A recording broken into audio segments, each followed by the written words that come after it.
is indicated. So you may remember that the shape is actually double hemi-ellipsoidal. So its cross section is shown here. You have the point here, the splitter. So the jet will come with a velocity c1, then it goes out, and you have the inlet velocity triangle where w1 is the relative velocity plus the blade velocity u, that must be equal to the jet velocity c1, and the relative velocity gets deflected by a large degree. See, this beta 2s is indicated, that may have a value like 165 degrees, so that the so-called beta 2 here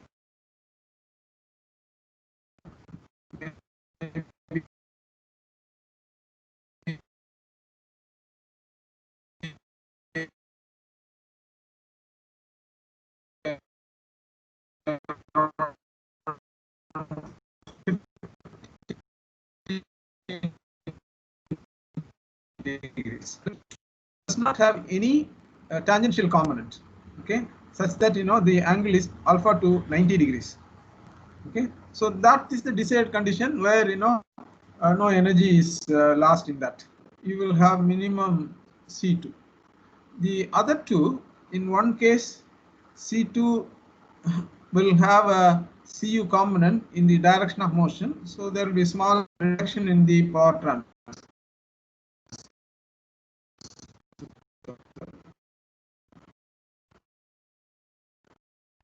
The two will have a component Cu2 in a direction opposite to the motion, so it will appear that it adds to the energy transfer, but the velocity C2 with which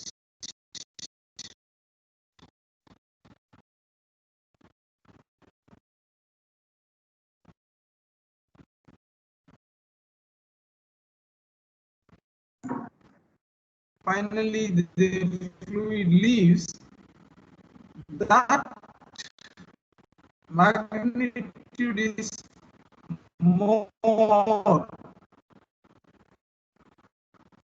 So energy equivalent, C2 square by 2. It's also not an event. Okay. Now we'll see. So basic equation is W square is equal to Cu2. It's like this. The inlet Cu1 is more. If it is a pump or a compressor, it will be something like Cu2 minus Cu1. And here you have only U. It is not U1, U2. For Pelton turbine, the of Cu value. Simplification.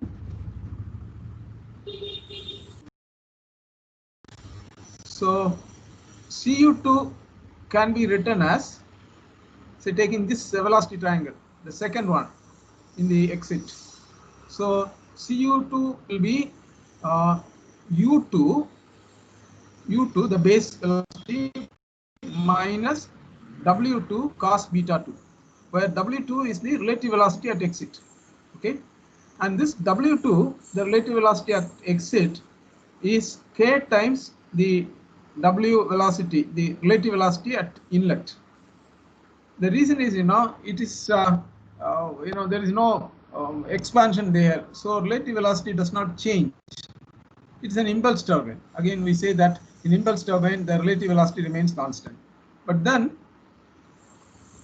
W2 will be less than W1 because of friction, blade friction. So you put a coefficient K, which may have values 0.9 or 0.9.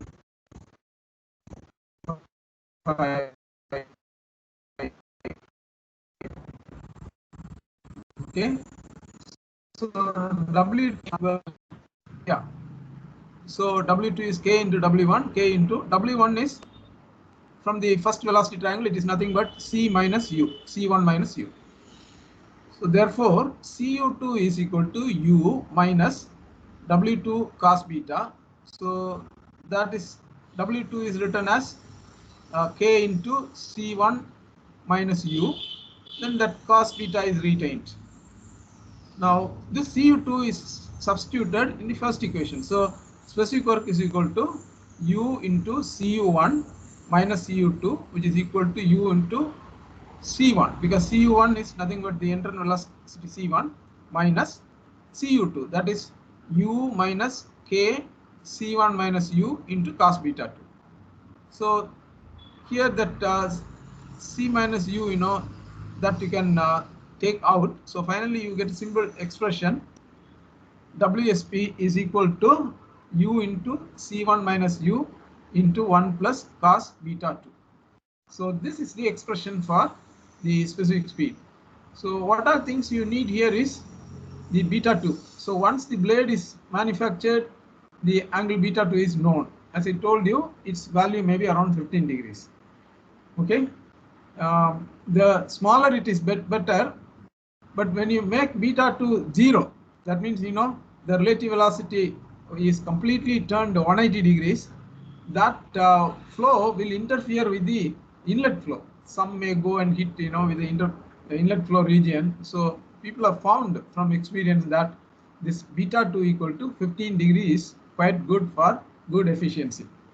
Okay, so for W specific, you should know U, the blade velocity, then beta 2.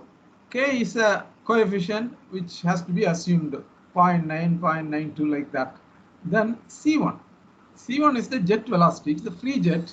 So for a Pelton turbine, the entire head available in nozzle is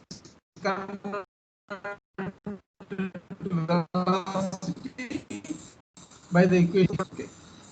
Now, one will be interested in finding out what is the relationship of C1 with U for maximum efficiency.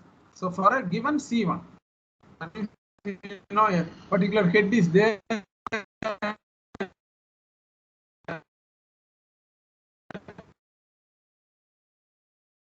blade velocity. Now, why there should be, you can find out why there should be a relationship. U velocity is equal to what will happen to the energy transfer?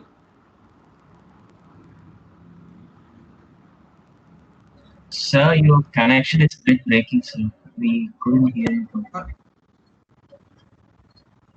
Suppose the velocity of what will be the energy transfer?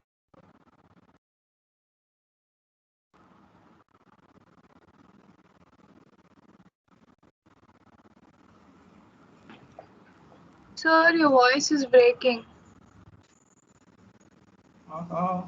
What shall we do? Any suggestions from your end?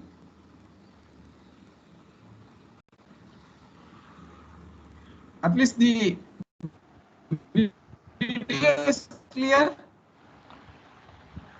Sir, the presentation is clear, but audio is not clear. You could try to like turn off your video. You can try to turn off the video, sir. Like webcam part. Turn off. Oh, I didn't turn on the video. Yes. Oh, that is when I talk, I can turn off the video. Huh? Yes, sir. Then it will be better. Huh? Hopefully.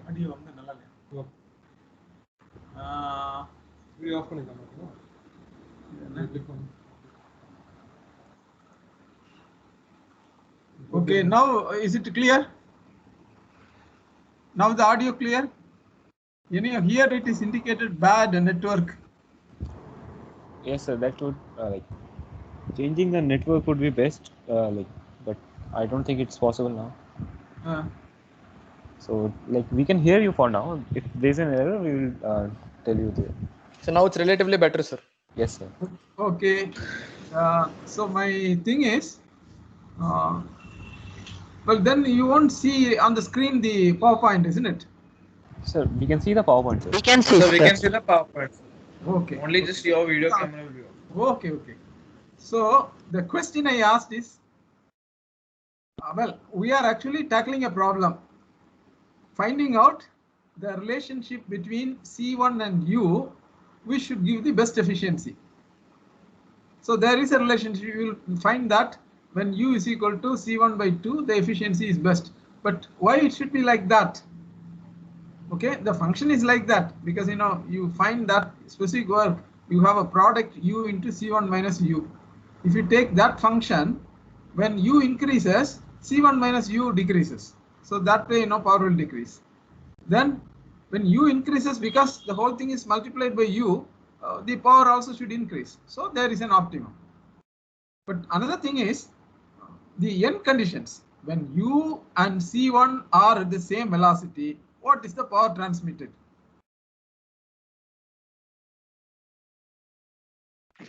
Zero. It is zero. Okay, I may not say it is evident. If some thinking is required, it is zero. It is something like somebody trying to hit someone who is running away at the same speed as the one who is trying to hit. He can't hit. Now the other extreme, when U is zero, what is the power transmitted? Again zero.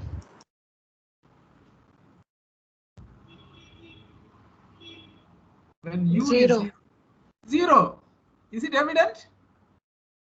Or you have to think? No. Huh? Zero only. Yeah, why? Intuitive. Blade is not rotating. See, because from fundamentals, power is rate of doing work. When is work done? When there's some rotation in the blade. When the point of application of the force moves. That is the fundamentals, isn't it? So the damn thing is not moving. So it is something like somebody hitting the wall. You can transmit force, but not power. Again, between force and power, force is not a conserved quantity. Many people, think of there is a lot of force. Force you can multiply. From 1 Newton, you make 1000 Newton. There is no conservation principle. But from 1 watts, you cannot make 100 watts. There is conservation because power is nothing but rate of doing work. Work is nothing but related to energy. Energy conservation is there. Okay, some little bit of mathematics here. Then finally you get the expression for maximum efficiency. U is equal to C1 by 2. That if you substitute, you get the expression 1 plus K cos beta 2 by 2. Okay.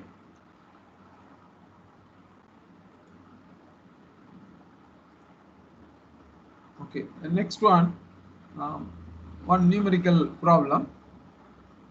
No. This is about major parameters in Pelton turbine. So I've listed some parameters, and the first one is the head H net. See, for all turbine calculations, it is the net head we have to consider. Net head is equal to Hg minus HL.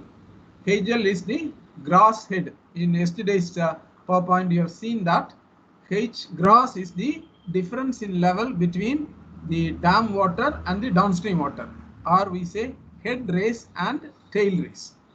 The difference in height, that is gross head. Then loss is various losses, intake and on the pipe there will be losses.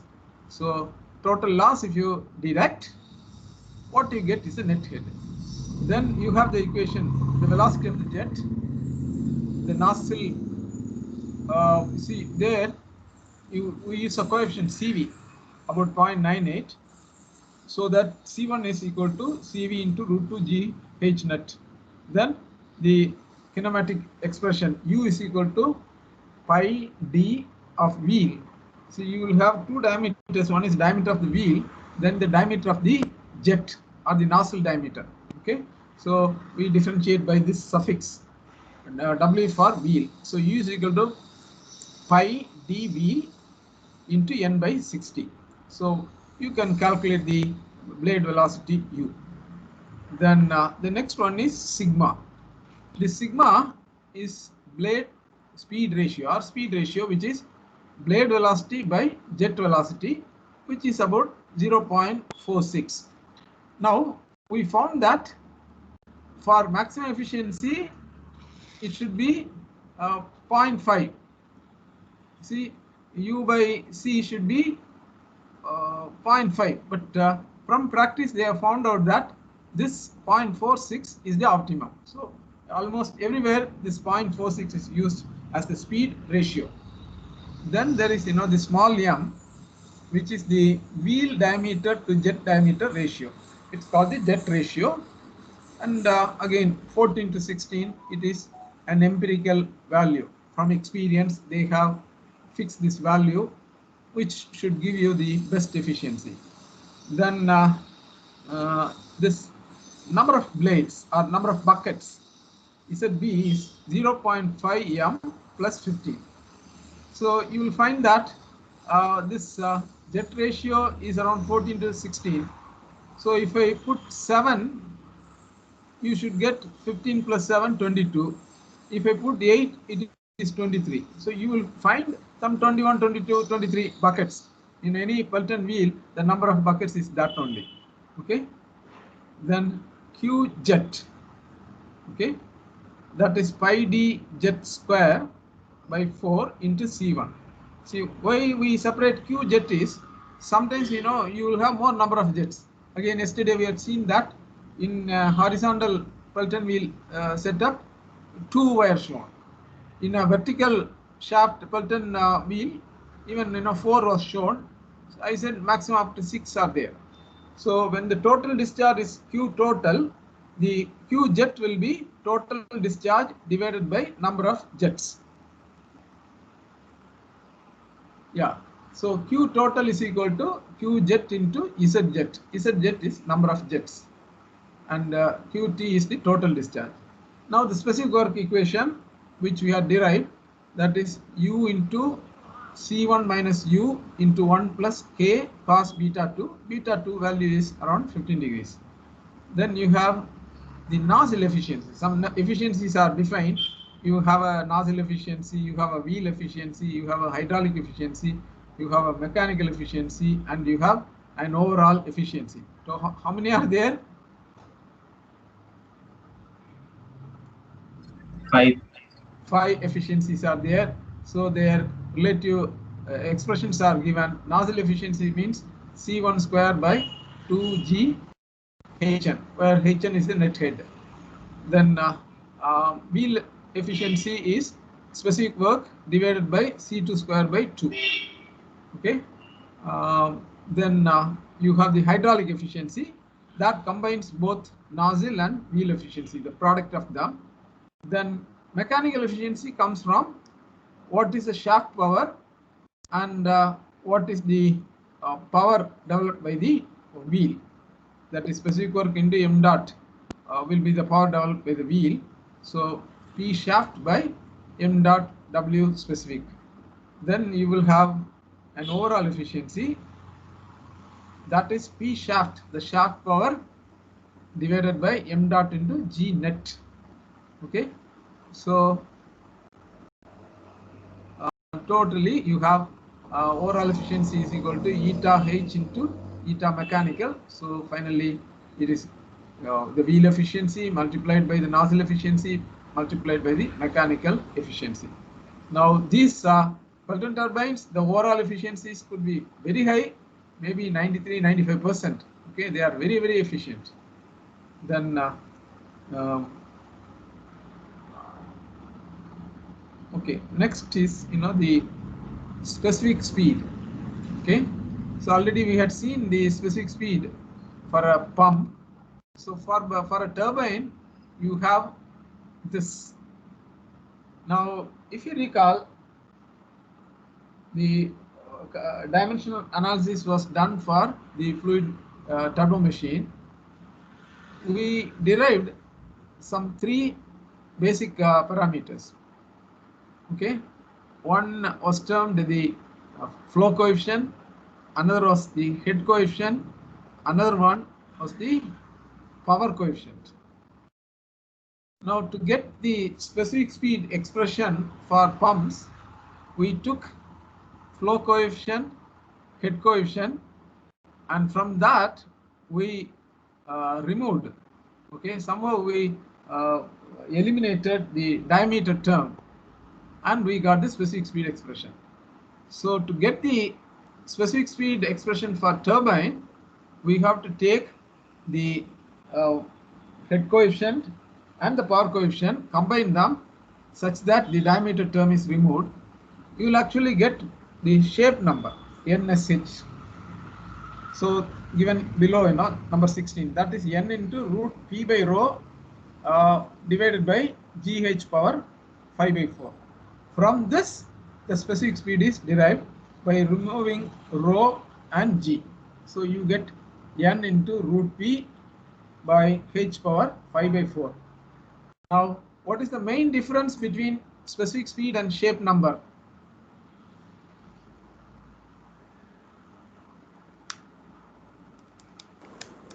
Somebody? Sir, specific speed is not like dimensionally correct, but shape number is dimensionally correct.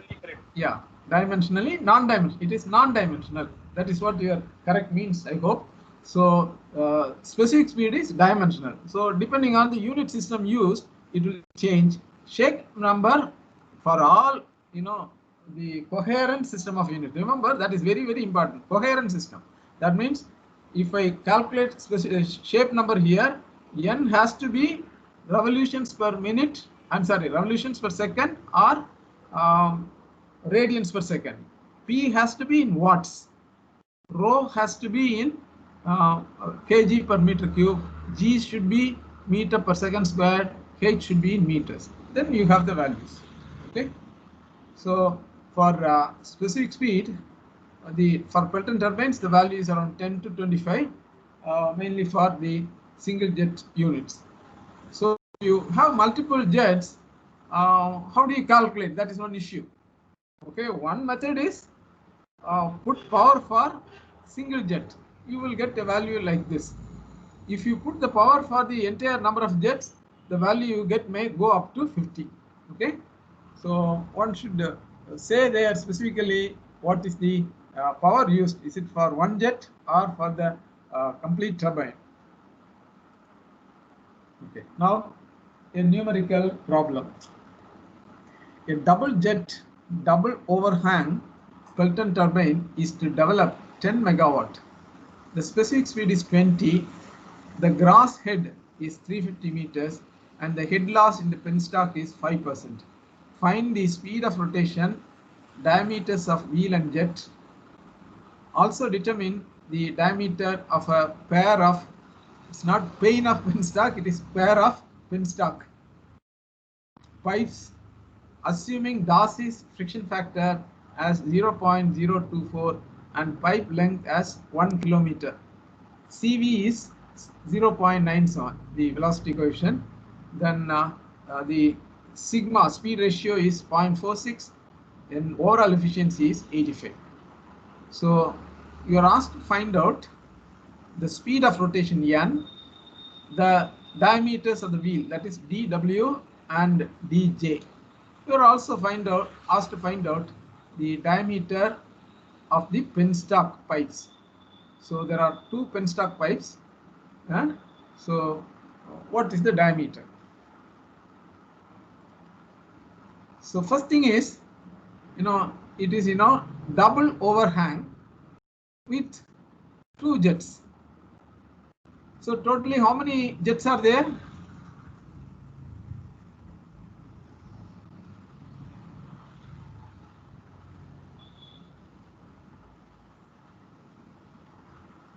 Can you hear me? 4. Yes, sir.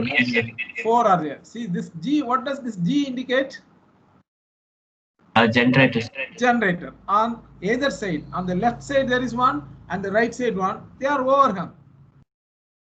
Okay, if they are not overhung, I have to extend that and put a support here and another bearing here. Then it is properly supported. This is overhang on something like a cantilever. Okay, and for each rotor, how many jets are there?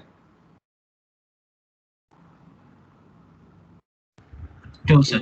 2 are there. So totally 4. So the power developed by a single jet is 10 megawatt divided by 4. That should give you 2.5 megawatt. Then so you are given the specific speed. Okay, so from that you can calculate the speed of rotation. Okay, so specific speed is n into root p by h power 5 by 4. So from that, n should be ns into h power 5 by 4 divided by root of p. So that gives you around 568 revolutions per minute. So on the right side, I have put some 600 revolutions per minute. Can you guess what it is?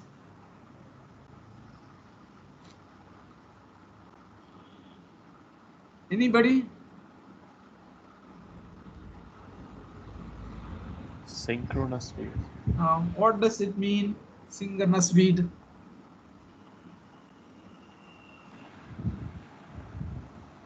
Like it's a parameter for electric motor.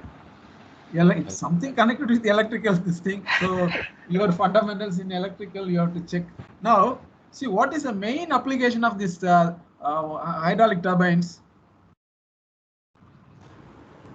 Generation of electricity. Generation of what? Electricity. Electricity. Yeah, AC or DC? AC current. AC. What is the frequency? 60 hertz. 60 hertz. 60. 60 or 50, sir. You have doubt. You are already thinking of going to US. Okay, there it is 60 only. Here it is 50. Okay. So when you have 50 cycles per second or 50 hertz, so for 1 minute it is how many?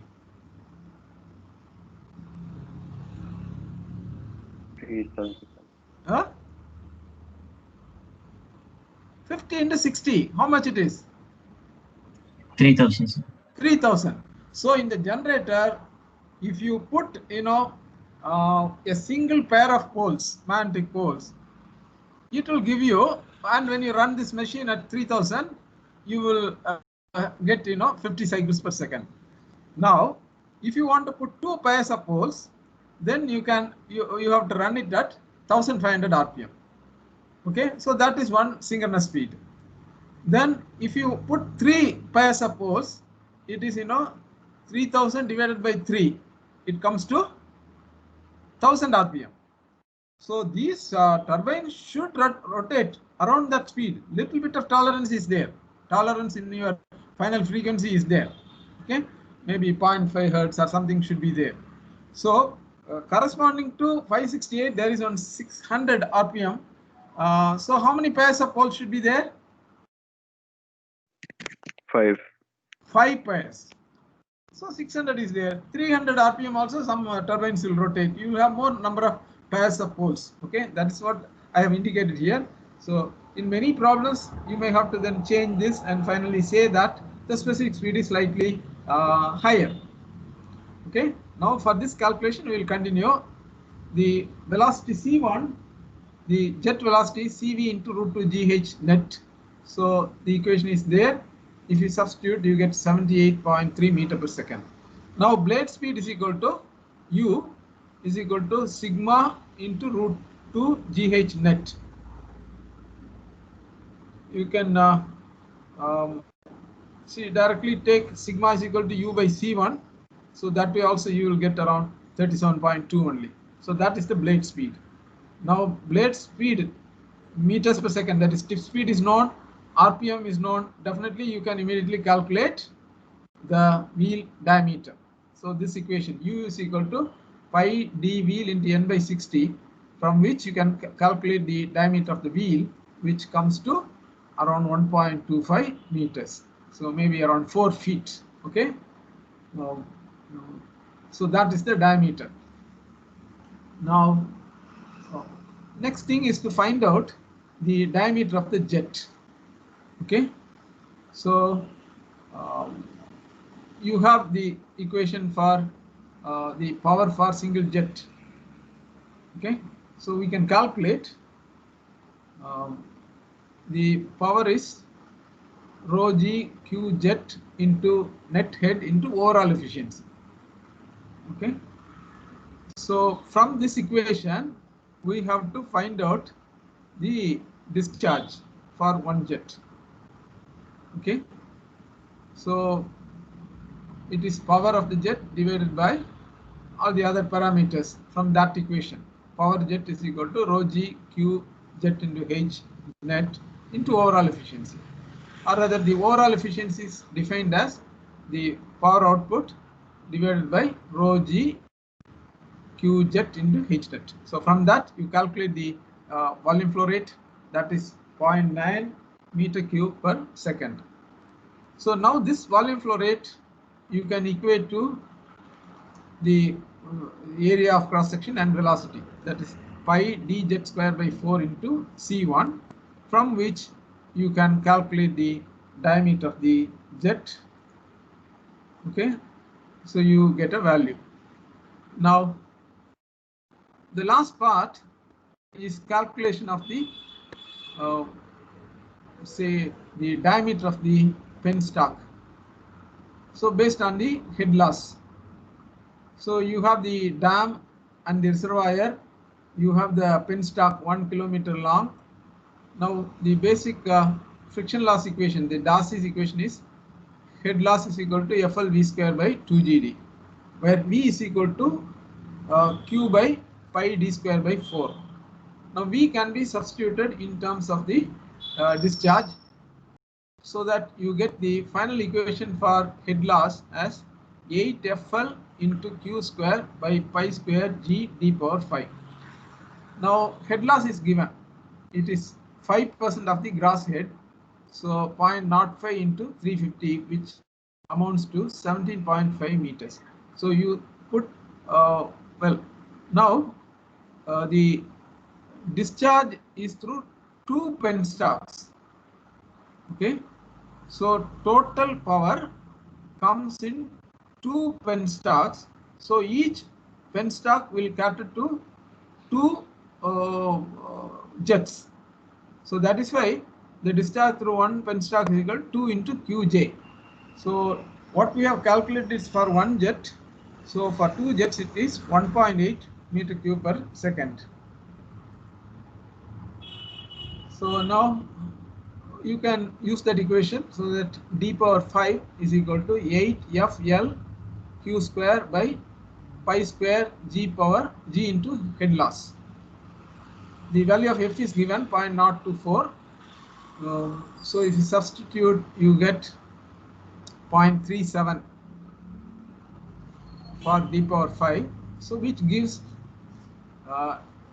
d of penstock as 0.82 meters. So the penstock diameter is 0.82 meters. Now out of curiosity, I thought we'll calculate and see what is the velocity of water in penstock. Okay, you find that 4Q by pi d square, it comes to around 3.4 meter per second. So that is a decent velocity. Now if the velocity is very high, say something like 10 meters per second, it will produce a lot of loss. But advantage is the penstock pipe size will be smaller.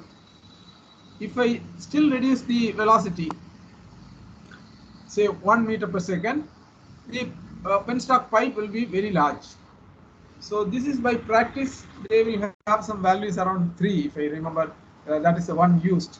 Okay, so that you get an optimum situation.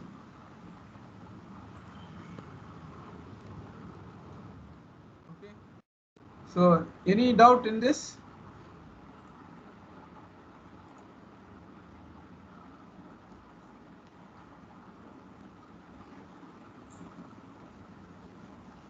So as such, I think we will stop, our discussion on Pelton turbines. So it is an impulse turbine, so used for very high heads. Then some specific speed is mentioned, maybe around 10 to 25 or 50. That is the range. Okay, you have Pelton turbines working with heads almost 2 kilometers. Okay, that means 2,000 meters. It's of very good efficiency. You have single jet, then multi jet machines, and so I think that's all about Pelton turbines. Maybe any doubt? I'm not able to hear you. So the synchronous speed, how did you get? like we found the N as some 568 RPM, and then synchronous speed, are we assuming it to the closest possible value, or how are you calculating? See, I have, that 3000 for one pair of poles. I divided that by the given speed.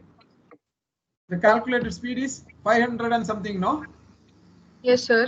560. When I calculate, it came around how much? 6 point something.